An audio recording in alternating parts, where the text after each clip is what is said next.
Nou, ik ben benieuwd hoe het aan de andere kant is.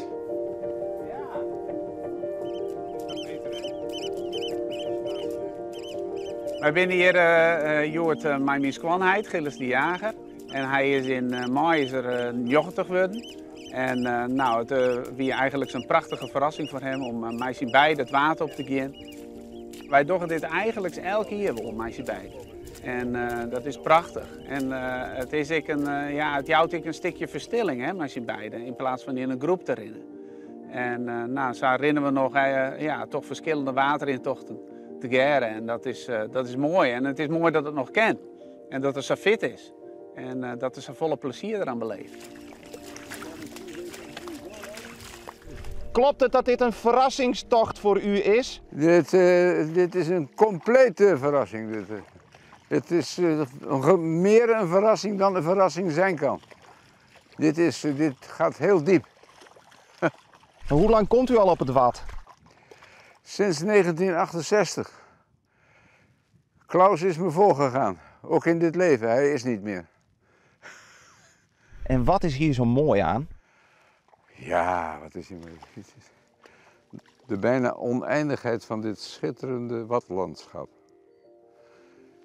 Wolkenstraten die ze weerspiegeld ziet in het bijna rimpeloze water van dit moment. De lucht die je inademt, met niet al te veel fijnstof van onze tegenwoordige tijd. Eilanden in de vette waar je heen kan vluchten als het al te gek wordt met water. Het is te veel om op te noemen. Grandioos.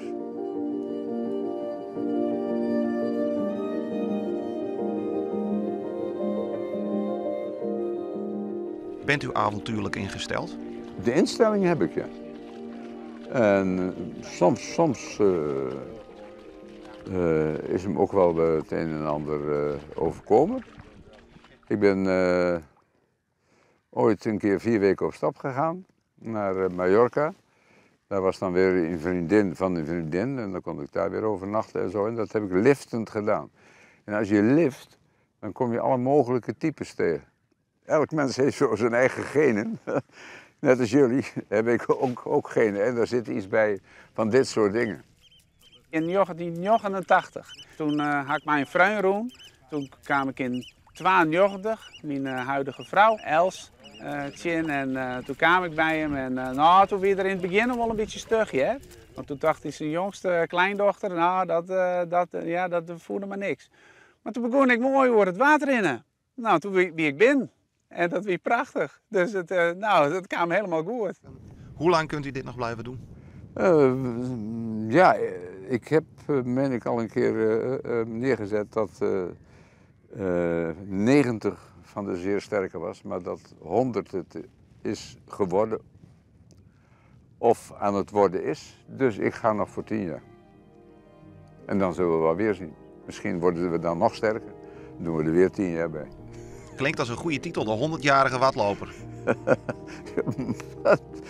Zet hem erin. Ja, in de toekomst. Ja, misschien kun je er nog bij zijn.